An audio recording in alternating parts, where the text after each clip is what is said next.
지난 주일 온가족 주일 예배를 드리면서 가족들에게 편지를 써서 교회로 보내주십시오 해서 여러분들이 편지를 보내주셨습니다. 지난 주간에 발송을 마쳤는데요. 저도 이번 기회에 오랜만에 가족들에게 편지를 한번 써봤습니다. 그런데 편지를 쓰면서 의외로 애를 먹었는데 두 가지 이유 때문입니다. 먼저는 이 손편지를 정말 오랜만에 쓰다 보니까 그 한 장을 다 채우는 게 생각보다 쉽지 않더라고요. 중간에 그냥 타이핑을 해서 출력해서 보낼까 그런 생각을 하다가도 그래서 손편지가 훨씬 더 정성이 들어 있지 않겠습니까? 그래서 한 장 한 장에서 저희 그 가족 세 식구에게 각각 편지를 다 쓰기는 했는데요. 아무튼 손편지를 쓰는 게 의외로 이렇게 힘든 일이구나 그런 생각을 해봤고, 또 한 가지는 펜을 잡을 때는 하고 싶은 말이 참 많은 줄 알았어요. 근데 막상 글로 적으려니까 뭘 써야지, 무슨 말을 해야 할지 좀 막막함도 있고 고민도 되곤 했습니다. 그래서 편지를 다 쓰고 또 보낸 다음에 제가 그런 생각을 해봤습니다. 만약 내가 지금 가족들에게 마지막 말을 해야 한다면 무슨 말을 할 수 있을까, 그런 생각을 해봤습니다. 여러분은 가족들에게 마지막 말을 하신다면 무슨 말을 하실 수 있겠습니까? 이왕이면 영화의 명대사처럼 정말 감동적이고 멋이 있는 그런 한마디를 했으면 참 좋을 텐데요. 제가 이번에 경험해 본 바로는 막상 무슨 말을 해야 할지 생각보다 쉽지 않다는 것입니다. 왜 그럴까요? 인생의 마지막 순간에 남기는 말은 내가 살아온 만큼 할 수 있기 때문입니다. 평생 거짓말을 밥 먹듯이 한 사람이 정직하게 살아라, 이런 말은 못할 겁니다.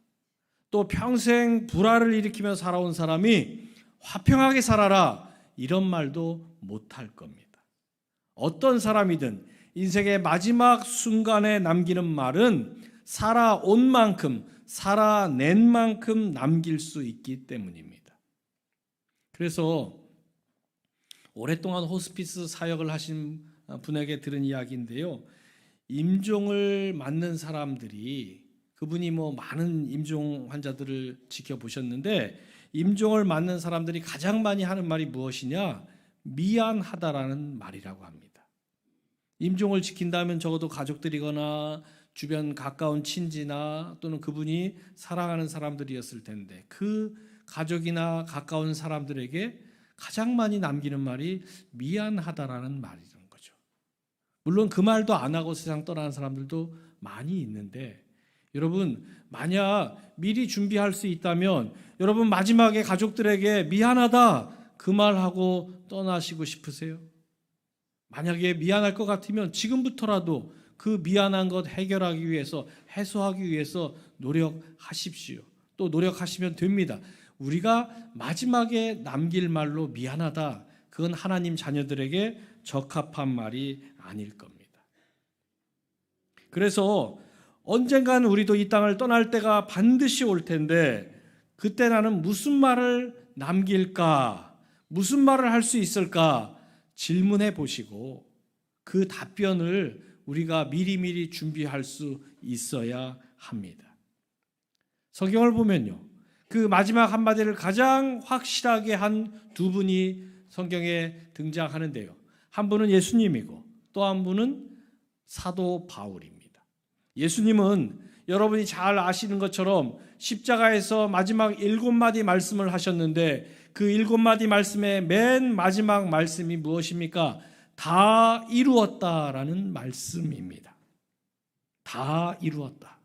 얼마나 정말 멋있는 그런 말씀입니까? 그런데 우리는 그 말은 할 수가 없을 겁니다. 우리가 아무리 최선을 다해도 모든 걸 다 이룰 수는 없기 때문입니다. 하지만 우리가 도전해 볼 만한 마지막 한마디가 있습니다. 바로 오늘 본문에서 사도 바울이 남긴 마지막 한마디입니다. 오늘 본문 7절을 보십시오. 나는 선한 싸움을 싸우고 나의 달려갈 길을 마치고 믿음을 지켰으니. 사도 바울은 인생의 마지막 때에 자신이 살아온 시간들을 되돌아보면서 자신이 이 세 가지는 분명하게 했다라고 확신에 차서 고백하고 있습니다. 그 세 가지가 무엇입니까? 첫 번째로 마지막까지 선한 싸움을 싸웠습니다. 아마 여기 계신 분들 중에 그냥 싸움은 많이들 해보셨을 겁니다. 저도 그랬습니다. 어려서 자라면서 형제들하고 또 친구들하고 많이 싸워봤고요. 결혼해서는 아내와도 많이 싸워봤습니다. 그런데 사도 바울이 한 이 싸움, 그냥 싸움이 아니라 선한 싸움을 내가 얼마나 해봤는가 한번 돌아보니까 별로 기억이 나질 않습니다. 왜 그렇습니까? 사도 바울이 한 싸움은 그냥 우리가 일상에서 쉽게 숱하게 하고 있는 그런 싸움이 아니라 선한 싸움이기 때문에 그렇습니다. 그래서 여러분 한번 이 시간 돌아보시기 바랍니다. 나는 지금까지 살아오면서 그냥 싸움이 아니라 선한 싸움을 얼마나 해보았는가. 선한 싸움이 어떤 싸움입니까? 이 말은요, 고대 로마의 원형 경기장에서 검투사들이 맹수들과 싸울 때 썼던 말이라고 합니다. 그렇기 때문에 이 선한 싸움이라는 것은 그냥 선하다란 이 용어에 우리가 잘못 오해하면 안 됩니다. 맹수와 싸울 때 검투사가 어떻게 싸웠겠습니까? 목숨 걸고 싸웠습니다. 그래서 선한 싸움은 목숨을 건 싸움입니다. 사도 바울은 누굴 위해 무엇을 위해 목숨을 걸고 싸웠습니까? 주를 위해 복음을 위해 일평생 목숨을 걸고 싸웠습니다. 여러분은 어떠셨습니까? 물질을 위해서도 싸워봤고 명예나 자존심을 위해서도 싸워보았고 또 다른 그 많은 것들 위해서 우리가 싸워봤는데 그렇다면 주님을 위해서 복음을 위해서는 얼마나 싸워보셨습니까? 분명한 것은 주님을 위해 복음을 위해 목숨 걸듯 싸워본 사람만이 마지막 순간에 사도 바울처럼 고백할 수 있다는 것입니다. 선한 싸움은 또 다른 한 가지 의미가 있는데요. 이 선한 싸움이라는 것은 세상이 미련하다고 여기는 싸움입니다.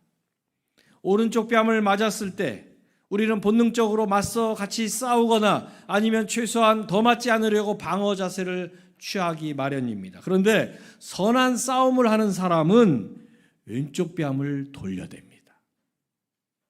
상식적으로 참 어리석고 미련한 싸움 방법입니다. 세상은 그래서 그런 사람을 호구라고 조롱하지요. 호랑이요 입구, 호랑이 입에 자기 머리를 들이밀고 상대하는 사람처럼 어리석은 사람은 없습니다. 그런데 그렇게 미련하게 참고 손해보고 인내하는 그런 싸움이 바로 이 선한 싸움입니다. 주님은 우리에게 이 싸움을 하라고 하십니다. 그래서 우리가 일상적으로 하는 그냥 싸움이 아니라 선한 싸움을 싸우기를 주님이 원하고 계십니다. 그래서 우리가 하고 있는 싸움이 과연 선한 싸움인가 돌아보시기 바랍니다. 지금 이스라엘이 하마스와 8개월째 전쟁을 벌이고 있죠. 원래 이스라엘과 하마스는 여러분 다 잘 아시는 것처럼 하마스의 공격으로 이 전쟁이 시작되는데 상대가 안 되는 규모입니다. 뭐 전력의 숫자나 무기나 여러 가지로 그렇기 때문에 뭐 처음에는 한 달이면 끝난다, 얼마면 끝난다 그런 이야기들이 나왔는데 지금 8개월째 전쟁이 이어지고 있고 휴전하자 말자 뭐 협상도 지지부진하고 계속 사람들은 죽어나가고 있습니다. 언제 끝날지 아무도 알지 못합니다. 왜 이 전쟁이 이렇게 됐을까? 적어도 지금 하고 있는 모습은 하나님이 기뻐하시는 선한 싸움은 아니기 때문입니다. 그냥 많고 많은 싸움 중에 하나로 변질되고 전락돼 버렸기 때문에 그 싸움의 끝이 보이지 않는 것이죠. 여러분, 하나님의 자녀들의 싸움은 세상의 싸움과 다릅니다. 그냥 싸움이 아니라 선한 싸움입니다. 손해보는 줄 알면서도, 불이익 있는 줄 알면서도, 미련하다라고 어리석다라고 손가락질 당할 줄 알면서도 하는 싸움입니다. 전에 그 별 둘을 달고 전역한 한 장로님의 간증을 들은 적이 있습니다. 이분은 그 3사 출신인데요. 육군 그 소장으로 예편을 하셨는데, 육군은 지금은 뭐 다양하게 장군 진급을 하는 그런 어떤 출신들이 좀 다양해졌지만, 전에는 뭐 육사 출신이 거의 뭐 90% 넘게 장군이 됐습니다. 그래서 다른 그 출신이 장군이 된다는 것은 정말 그 말 그대로 하늘의 별 따기였는데, 이분은 그 중에서도 가장 비주류인 3사 출신으로 별을 2개나 다셨어요. 그래서 이분이 이제 어느 자리에서 간증을 하시는데, 자신이 스스로 돌아볼 때도 뭐 출신도 가장 비주류에 속하고 뭐 특별히 뭐 줄이나 백도 없고 그렇다고 대단한 능력이나 실력이 있는 것도 아닌데, 이렇게 장군이 될 수 있었던 거 돌아보니까 전적으로 하나님의 은혜였습니다. 그렇게 고백하는 간증이었는데요. 저는 그 간증을 들으면서 하나님께서 왜 은혜를 그분에게만 특별히 베풀어 주셨을까, 그런 생각을 해봤습니다. 그랬더니 그분의 간증 내용 중에서 남과 다른 점이 한 가지 있었습니다. 이분이 초임 장교 시절부터 남들이 가기 싫어하는 격오지에 본인이 먼저 자원을 했다라는 거예요. 누군가는 가야 하니까. 그래서 남들은 여건이 좋은 곳에서 근무할 때 누군가는 가야 하니까 자신이 그 빈자리를 지원해서 근무하다 보니까 늘 강원도 최전방 오지나 아니면 뭐 바닷가나 해안가 이런 남들이 싫어하는 곳에서만 젊은 시절 계속 근무를 했다는 거예요. 여러분, 선한 싸움은 세상이 볼 때 미련하고 어리석은 싸움입니다. 그런데 우리 주님이 그랬고, 바울이 그랬고, 베드로가 그랬고, 우리 신앙의 많은 선조들이 그렇게 싸웠습니다. 왜 그랬습니까? 선한 싸움은 하나님 자녀들이 싸우는 싸움이기 때문입니다.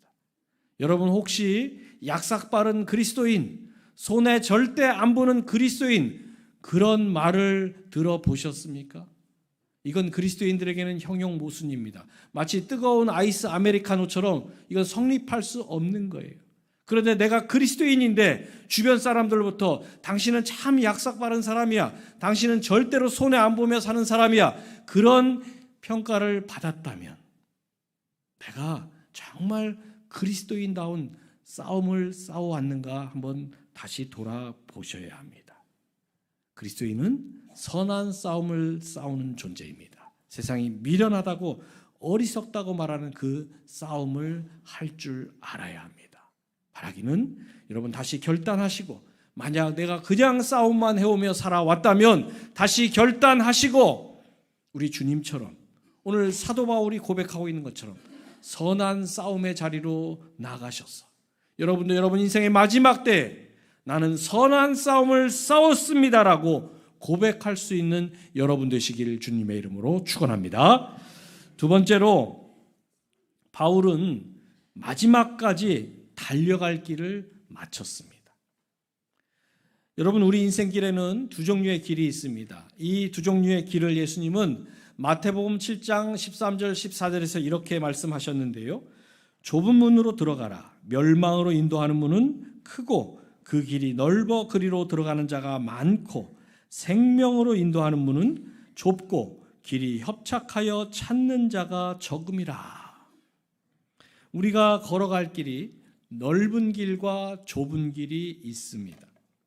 운전을 하시는 분들은 어느 길이 더 좋은 길인지 잘 아실 거예요. 우리 인생도 마찬가지입니다. 갈 수만 있다면 누구나 넓은 길로 가고 싶어 하지요. 그런데 예수님은 그 길이 멸망으로 인도하는 길이라고 말씀하셨습니다. 편안하고 안전해 보여서 많은 사람들이 즐겨 찾는 길인데 그 길로 가면 결국 멸망에 이른다는 것입니다. 반면에 좁은 길이 좁고 위험해서 찾는 사람이 별로 없습니다. 하지만 주님은 그 길로 가라 하십니다. 왜 가야 합니까? 그 길이 생명으로 인도하는 길이기 때문입니다. 여러분, 하나님 자녀들이 가야 할 길은 정해져 있습니다. 좁은 길입니다.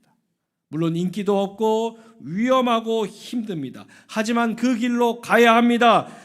인기도 많고 찾는 사람도 많고 편안하고 안전해 보이는 길 가운데 생명으로 인도하는 길은 없기 때문입니다.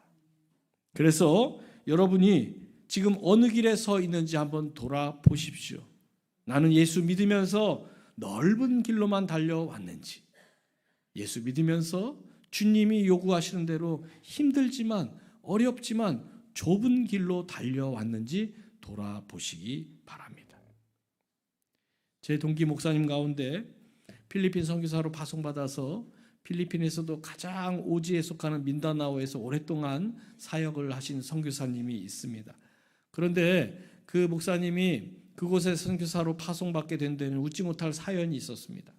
한국에서 이제 선교사 훈련을 받고 우리 교단에서 훈련받은 선교사님들 여러분이 이제 필리핀으로 가셨습니다. 마닐라에 있는 선교본부에서 또 얼마 동안 자체 교육을 받고 또 현지에 대한 여러 가지 상황들을 파악한 다음에 이제 필리핀이 굉장히 많은 섬으로 이루어졌지 않습니까? 그중에 이제 각 사역지를 정해야 되는데 그 많은 사역지 가운데 이 민다나오 섬은 당시에 가장 위험한, 마닐라에서 멀기도 가장 끝에 해당하는 먼 곳이지만 정말 위험한 곳이었습니다. 왜냐하면 당시에 반군이 있어서 정부군과 수시로 충돌을 일으키고 또 이슬람 세력이 가장 극성을 부리는 지역이어서 수시로 또 반정부 테러가 일어나는 그런 위험한 곳이었습니다. 저도 가봤는데요. 저녁 6시가 넘어서 깜깜해지면요, 바깥 외출을 할 수가 없는 지역이에요. 화날 때만 다닐 수 있을 만큼 그렇게 위험한 지역인데, 그러니 지역을 정하는데 그 훈련을 마친 선교사님들이 아무도 그곳에 가겠다고 자원한 사람이 없는 거예요. 제가 그곳에 가서 보니까 그렇게 위험하고 참 낙후된 그런 오지 중에 오지였는데 왜 이런 곳에 왔느냐 물었더니 누군가는 가야 하는데 아무도 안 가겠다니 내가 갈 수밖에 없지 않겠나, 그래서 자원을 했다는 거예요. 그래서 정말 고생 많이 했는데요. 저는 지난 4월 국회의원 총선이 치러지는 걸 보면서 그 비슷한 모습을 봤습니다. 험지 출마를 자원했던 정치인들이 있었지요. 거기 가면 떨어질 줄 분명 알아요. 본인도 아마 알고 있을 겁니다. 그런데 자신의 정치적 신념을 지키기 위해서 자신의 또 소신에 따라서 그런 험지 출마를 자원했던 분들이 꽤 여러분이 있었죠. 그리고 예상한 대로 다 떨어졌습니다. 하지만 그런 정치인들이 앞으로도 계속 나올 수 있다면 한국 정치가 많은 비판에도 불구하고 소망이 있지 않을까. 계산해서 이익이냐 손해냐를 따져서가 아니라 정말 더 큰 대의가 무엇이고 더 바람직한 게 무엇인지 그걸 볼 줄 아는 정치인들이 늘어난다면 아마 한국 정치에도 분명 소망이 있을 겁니다. 여러분, 사도 바울이 그랬습니다. 우리가 아는 것처럼 복음을 위해서 매맞고 감옥에 갇히고 죽을 고비를 숱하게 넘겼지만 그 길 피하지 않고 후퇴하지 않고 마지막 순간까지 그 길을 달려갔습니다. 너무너무 좁은 길인 줄 알았지만 마지막 순간까지 그 길을 달려갔고, 그래서 오늘 본문에서 나의 달려갈 길을 마쳤습니다 라고 고백하고 있는 것입니다. 여러분, 미리 준비하지 않으면 여러분들 인생의 마지막 때에 미안하다 그 말밖에 할 말이 없을 수도 있습니다. 하나님 자녀로 살아왔는데, 열심히 살았는데 마지막에 고작 미안하다 그 말 남기고 끝난다면 우리 인생이 얼마나 허무하고 얼마나 초라해 보이겠습니까? 여러분, 오늘 사도 바울을 통해 배우십시오. 지금이라도 여러분의 길을 다시 돌아보시고 내가 편하고 남들이 다 부러워하고 인정하는 넓은 길로만 걸어왔다면 그 길에서 발걸음 멈추시고 다시 결단하시기 바랍니다. 그래서 우리 동성애 성도 여러분 모두는, 저와 여러분 모두가 좁은 길에서 만나 주님과 함께 그 길 걸어가는 여러분 될 수 있길 주님의 이름으로 축원합니다.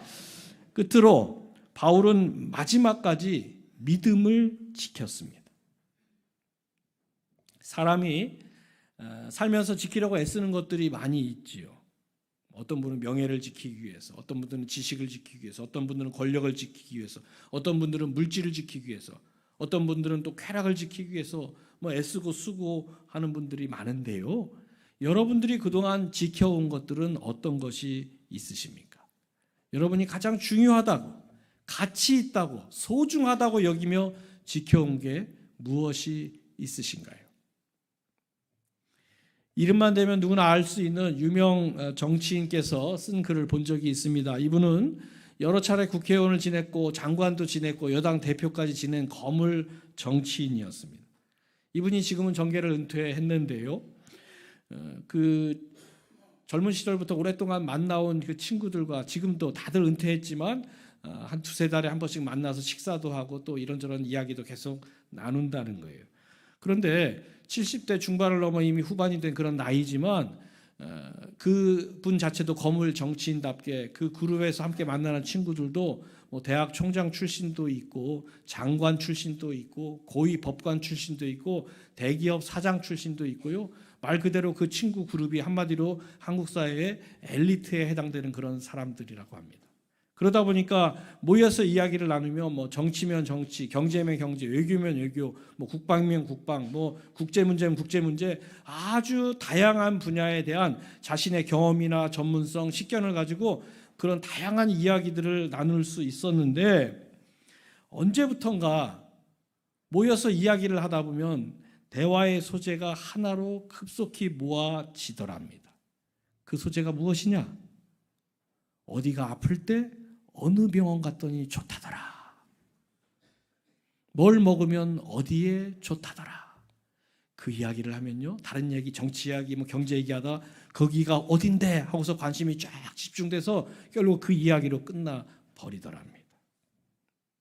여러분, 우리가 소중하다고 여겼던 것들, 그게 지금 한번 다시 돌아봐도 여전히 소중한지 한번 돌아보시기 바랍니다. 내가 지금까지 지켜온 것들 가운데 여전히 유효하고 여전히 소중하고 여전히 가치 있는 것들이 얼마나 있으십니까? 사도 바울은 당대 최고의 학문을 공부한 엘리트였습니다. 하지만 그가 예수를 만난 후에는 이렇게 변했는데요. 빌립보서 3장 8절을 보십시오. 또한 모든 것을 해로 여김은 내 주 그리스도 예수를 아는 지식이 가장 고상하기 때문이라. 내가 그를 위하여 모든 것을 잃어버리고 배설물로 여김은 그리스도를 얻고. 바울은 예수를 아는 지식이 가장 고상한 것이기 때문에 나머지는 모두 배설물로 여긴다고 했습니다. 그래서 그는 끝까지 믿음을 지킬 수 있었습니다. 물론 우리가 살면서 지켜야 할 것들 많이 있지요. 건강도 지켜야 되고 물질도 지켜야 되고 명예도 지켜야 되고 체면도 지켜야 되고 자존심도 지켜야 될 겁니다. 하지만 그걸 지키기 위해 믿음을 지키지 못했다면 오늘 사도 바울의 이 고백을 여러분 다시 주목해 보셔야 합니다. 예수님을 아는 지식 외에는 다 배설물로 여긴다고 했습니다. 왜 그렇습니까? 우리가 인생의 마지막 순간에 주님 앞에서 주님, 제가 건강을 이만큼 지켰습니다. 제가 재물을 이만큼 지켰습니다. 제가 제 체면과 자존심을 이만큼 지켰습니다. 제가 권세를 이만큼 지켰습니다. 그렇게 말할 분은 한 분도 없습니다. 주님 앞에서는 우리가 지켰다라고 말할 것은 오직 딱 한 가지. 주님, 여기까지 제가 믿음을 지켰습니다. 그것밖엔 없기 때문입니다. 여러분이 지금까지 무엇을 지켜오셨는지 돌아보십시오. 필요합니다. 중요하기도 합니다. 그러나 마지막 순간까지 내가 그걸 지켰다라고 주님 앞에 고백할 수 있는 것은 오직 믿음 외에 다른 것은 없습니다. 나는 그동안 무엇을 지켜왔는가? 내 인생에서 믿음은 내가 소중히 여기고 지켜온 것들 중에 과연 몇 등이나 되는가 한번 돌아보시고, 만약 내가 지켜온 믿음이 저 후순위에 놓여 있다면 여러분 걸어가시는 그 발걸음 다시 멈추고 내 믿음의 순위를 위로 올리기 위해서 결단하셔야 합니다. 그래서 사도 바울처럼 마지막까지 믿음을 지켜야 합니다. 그렇게 믿음을 지켜서 저와 여러분도 인생의 마지막 때의 사도 바울처럼 나는 선한 싸움을 싸우고 나의 달려갈 길을 마치고 믿음을 지켰습니다라고 당당하게 기쁘게 고백할 수 있는 여러분 되시길 주님의 이름으로 축원합니다.